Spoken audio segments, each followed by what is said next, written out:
Hello, everyone. Welcome to Elevate Your Business, the show where we dive deep into the world of business success, along with the tactics and best practices used to get there. I'm your host, Ed Jurecki. Thank you for joining us today. Throughout this show, we aim to empower business owners and entrepreneurs like yourselves by providing invaluable lessons and advice from successful individuals who've traversed the similar path of business ownership and leadership. Our guest today is no exception. So grab coffee, sit back, relax, and let's give a warm welcome to our wonderful guest speaker today, Jamie Meyer. Jamie is a co-owner of Thunder Property Solutions, whose mission is to rejuvenate neighborhoods and increase the standard of living by improving the overall quality of housing for the residents, while providing continuous exceptional customer service and maintaining integrity and honesty through all transactions. I've looked at some of their work online, and it is truly exceptional. As Jamie joins us on the show, he will shed light on what success means to him personally and how his definition has evolved over time, as well as a few of the challenges encountered and maybe a few valuable lessons learned from each of those experiences. And finally, for today, we'll explore how Jamie has harnessed innovation in his business to break through barriers and achieve incredible results. So join me in welcoming Jamie as we embark on another captivating episode of Elevate Your Business. And without further ado, Jamie, welcome. How are you doing today? Thank you. Thank you very much for the opportunity to speak on your podcast here. I'm doing well. Actually, like I said, I'm from Minnesota here. Our weather is kind of starting to turn now in the positive direction and no negatives and cold weather. So we have no snow on the ground, which is unusual. Let's put that unusual. We didn't get much snow for this year first. So You're a little south of Minneapolis? yeah, just a little, yeah, 45 minutes south of Minneapolis, yep. But even the cities, though, didn't get much snow at all. So to start, would you mind giving us a little bit more background and maybe a little more insights about your business?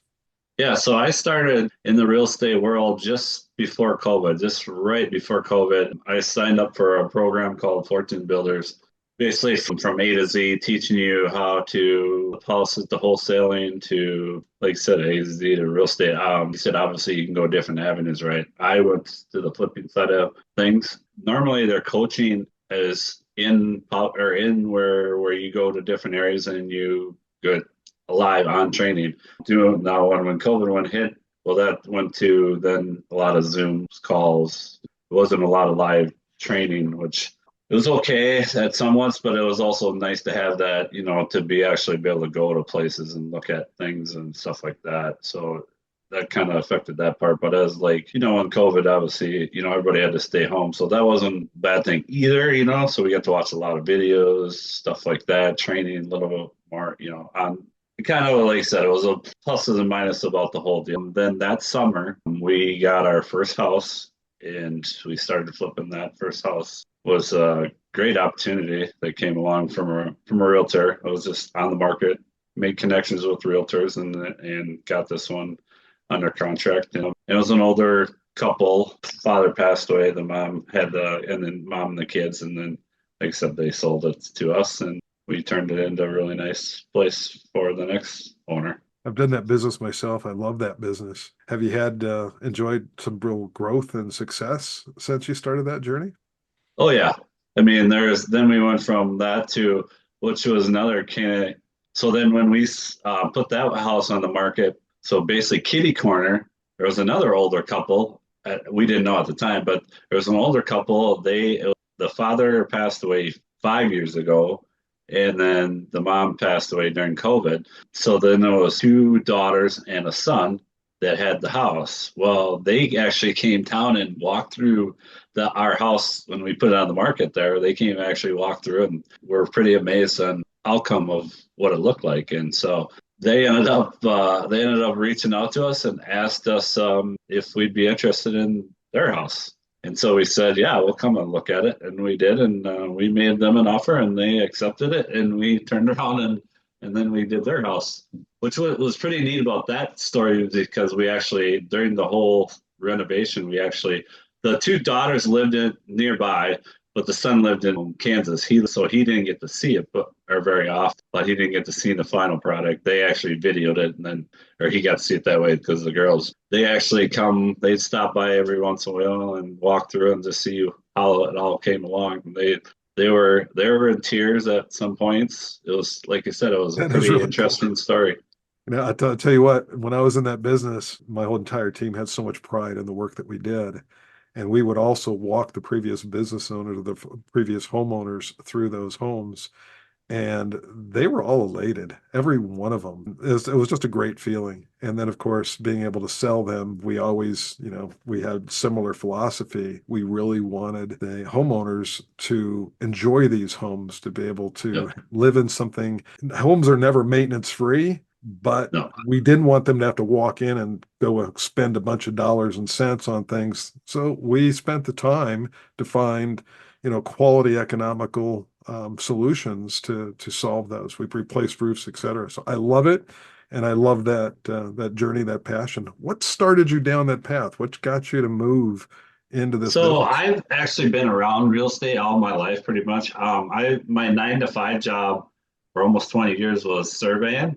So I've been around it, and like I said, I've been around the aspect of more or less a lot of commercial stuff, a lot of development stuff there, but and then there's subdivisions, so I've been around it all my life. And then basically an ad popped up on the fortune builders I talked about earlier that it popped up on yeah, no, on TV.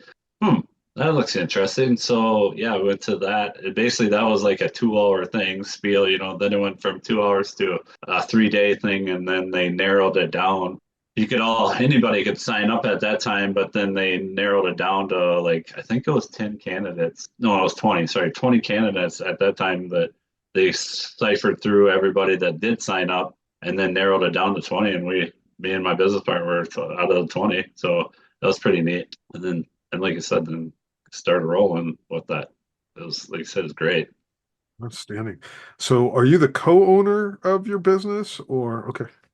Yep. Yep. 50-50. And so through your journey, how do you define success today? Adjust to the times for one, right? I mean, economy, when wherever the economy is at, we got to adjust. But my big one that I've learned was coaching. 100% believe in coaching now. After getting in that program, I'm actually in another business coaching program that basically we meet every Wednesday for an hour to just go over. Probably 60% of it is real estate, but then there's other business owners in there, and we just start telling stories, or if there's something that comes up that we're stuck on that we need help with, then we bring it up, and everybody kind of says, hey, what they do, and work through it. So it's been, I said, coaching is, I would never do it not without it now. Like, it's been amazing. So has your definition of success changed over your career, over your journey to where you're at today? Oh yeah, yeah. It's a night and day, I guess. Like I said, it's kind of like, well, and the other thing is you get more comfortable. As you learn it, you get more comfortable be able to handle this different situations, because at first it's like when you first got into it, it was like tough to. You got to figure out how to go through the situation. And the problem with real estate, it's always problem solving. There's always something that Yeah, we're trying to there solve is. something. Oh man, so many stories. Oh yeah. In one case, those little really thin General Electric extension cords you can get for $1.99 for 9 foot or something like that. They wired a kitchen with that.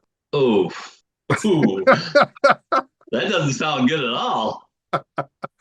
Yeah, in another house we owned, the electrical all to the main floor had been done in speaker wire. Oh, So I well familiar with some of the peeling back the onion and finding some yeah, incredibly yeah. There was interesting. nothing. I've never, at this point, the big 4 flips that I've done, the big ones, I've never really ran into anything that's nothing that was really way, you know what I'm saying? Like way off the wall. Like, no, I've never, our $1 million flip, we didn't plan on it, but here at Water, we ended up having a rainfall while we were doing the construction, and it actually went into the basement. And so we're like, okay, where did that call come from? Like, and we didn't have that much rain. Plus there was gutters.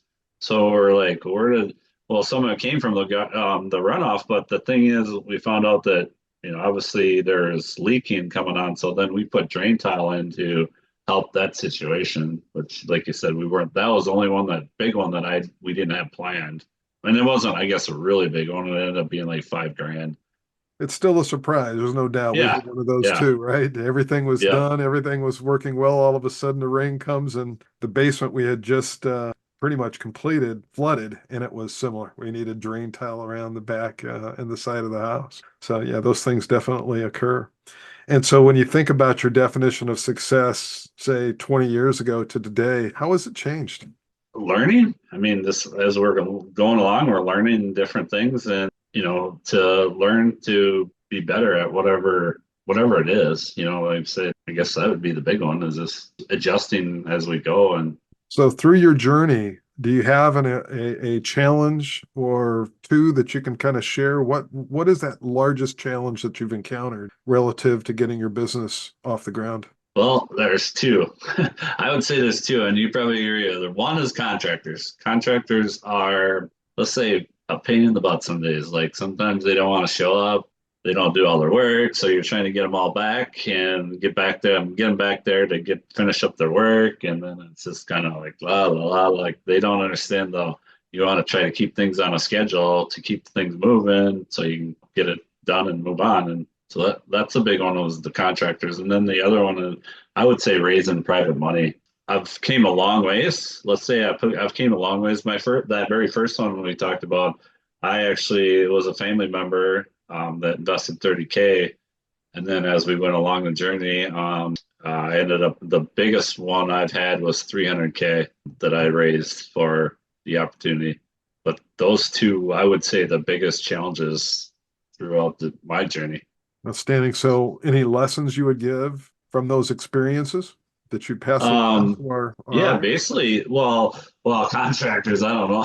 I don't know how to put that thing. And like I said, I guess it's always trying to find a good contractor that you can always trust and rely on. I mean, you got to go through quite a few sometimes to get that. For raising private money, the big one is just put yourself out there. I mean, people don't know who you are if you don't, put yourself out there, and then just kind of like you said, help. The big thing with people nowadays is they don't understand that the stock market is not any different than investing in real estate. I mean, because there's the very little that you could lose on. None of my private money lenders have never lost anything, but there's always that chance, right? Of somebody losing something. But as in, you get a better exchange through real estate than you do with the stock market, because we're paying our private lenders 12% on whatever they invest. My big thing is teaching people that how to leverage their money other than the stock market, and not just rely on the stock market or a 401k, basically 401k, too. It's so up and down. It's not real consistent of.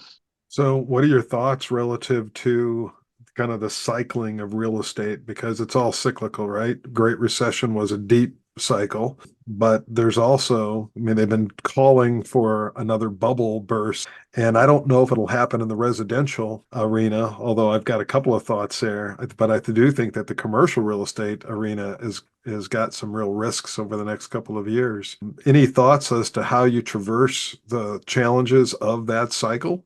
Well, yeah, I guess the big thing is, like you said, you got to adjust with it. I don't, like, I'm sure you've heard it. From coaches and everybody I've that been in real estate a lot longer than I have, said this is the best opportunity to buy things right at this point and make some good money down the road.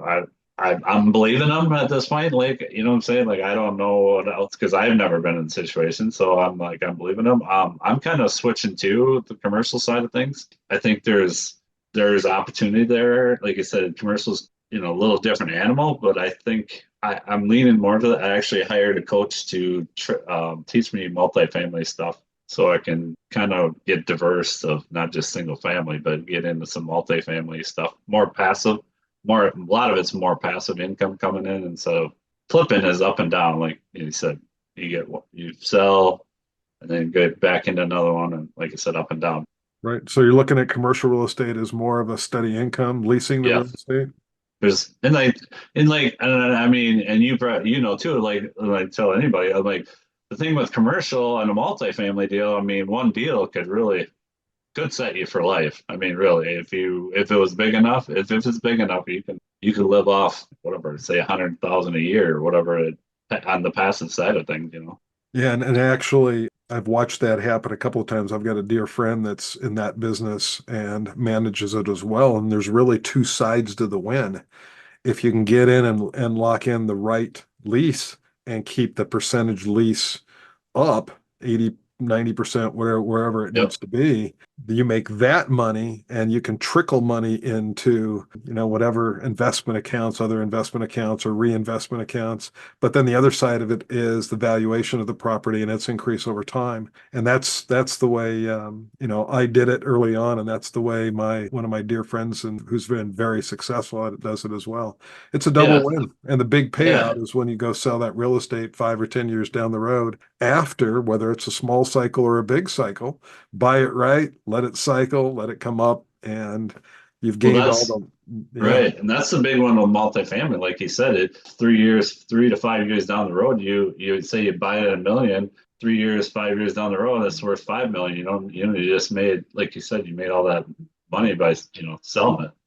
right. Plus the passive income along the way. Outstanding. Yeah. And then right, as you live off that passive income. So, from an innovation perspective, has that impacted your business? And if so, how?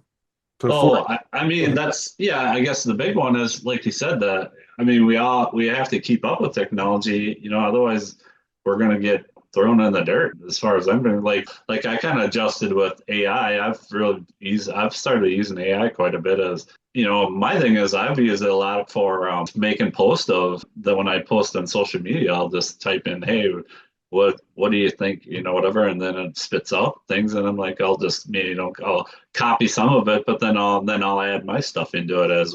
So the big one is technology. We got to adjust to it. I mean, AI is a prime example. I mean, if you don't stay up with AI, I mean, not saying you can't get by, but You you could might be be the way behind. you might be one of the last buggy whip around if you stay with it. Yeah, that's like I said, a lot of, and like older people getting stuck in that mode of they don't want to learn technology. They don't want to go. There's a lot of that goes on too. Yeah, so it sounds like from a marketing perspective, a research perspective, you're definitely using some AI tools and some technology for that. Any other Oh yeah. places that you're seeing technology? And then running deals of, like I said, the spreadsheet stuff to run our deals, to run the numbers to see if ever, see if it'll work and stuff like that. Always trying to stay up on that. The CRM, keeping all that up to date.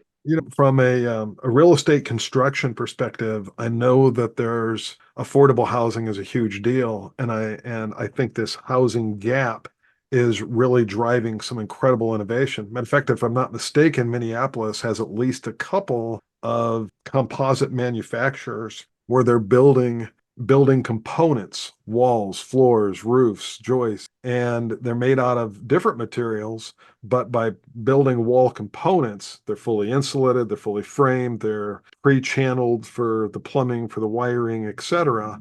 On all those components then can be stacked up on an 18-wheeler, shipped to location and assembled much more quickly and supposedly at a reduced cost because you don't have all the layered costs of drywall and insulation, the two by Yeah, fours, and da da da da da. yeah. Have you engaged in any of that at this point, or has that No, I impact? have not. The other one too, that as you speak of that, and I'm sure you heard, the one is them containers. People are taking them containers and turning them into, like you said, little mini houses. I haven't seen it yet, but they're like putting them in like backyards of homes, and then, like you said, I don't know, mother-in-law suite or whatever, or rent it out to somebody, or that way too. You can rent it out. I've heard a lot of that going on. I've seen them a little bit on, but yeah, that's another one. Like you said, as they're turning piece of box into a little mini homes. I love it though. I love it. And there's Yeah. definitely a need out there.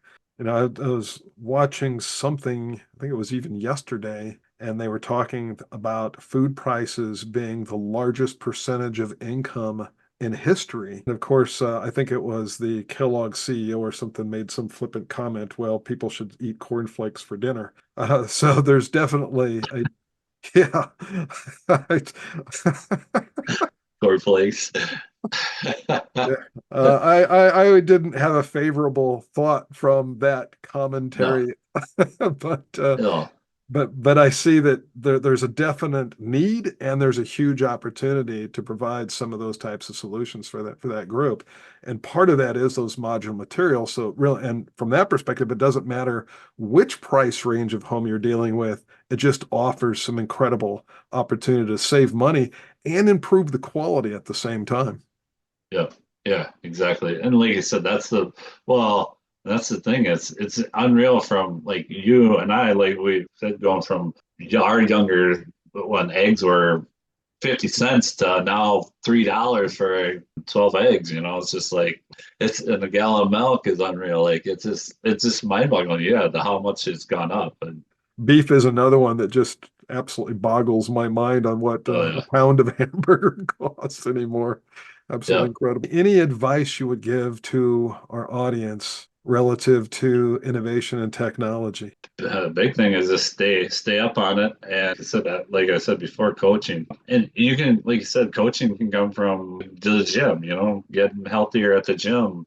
Anything. I mean, you can have coaching with anything pretty much. I mean, and I strongly believe that that can help speed up the process. It helps to speed up the process, and not only that, but then you learn from their mistakes. Because I know I would, if I didn't have the coaching that I had, I know I would have made some big mistakes that it would have could have cost me a lot of more money than if I didn't, have that coaching. Great feedback, and I very much agree with you. I call it continuous learning, and I think Yes. Yeah. this increase in focus on continuous learning over the past decade plus has really been growing. Within that is skill development, and today more and more that is an area that it really requires a lot of focus as well. It's not just the learning, but it's adding skills. Yeah. And my big one is, like you said, you're investing in yourself, right? Beginning coaching, whatever it is, and that's the big one is investing in yourself. And I don't, you can't look at it like some people look at it as that's selfish. I'm like, no, it's not selfish. You're trying to grow yourself, whatever it is. It's not being selfish. You're just trying to, like you said, learn and grow faster and So, any final thoughts or takeaway you'd like to share? put yourself out there. Don't be afraid. The big ones, like you said, I mean, you got to get after it, whatever it is. Like you said, a lot of we just sit back and don't do nothing, and then you're basically. My thing is, you're kind of like a robot. If you work on your 9 to 5 job, you're a robot for somebody. They're telling you what to do. Only where you don't get told is after you leave that place and get to go home. Otherwise, every day you work for somebody, they're telling you what to do, and I mean that's my big thing is I would never want to go back to that. Like like I can do my own thing, I can have my own schedule, I can enjoy life, freedom. The big thing is like you said, financial freedom. Create that, and you can create that in many ways. There's many ways, opportunities. Great feedback and advice. Any final thoughts? No, I think that's it. Thank you all for joining us today, and a special thank you to our guest, Jamie Meyer, for sharing his incredible insights and experiences with us. We hope this conversation has left you inspired and motivated to embrace the challenges of entrepreneurship with resilience, innovation, and adaptability. Remember, success comes in many forms, and it's essential to define it for yourself. Take the lessons shared to Jamie by heart to navigate your entrepreneurial journey. Embrace change, seek opportunities for growth, and always be willing to adapt to the ever evolving landscape of business. Thank you once again, Jamie, for enlightening us with your thoughts and wisdom. And thank you all for tuning in out there. We look forward to seeing you next time as we continue exploring the stories behind exceptional entrepreneurs. Stay resilient, stay innovative, everyone. Have a great day. Thank you. Thank you.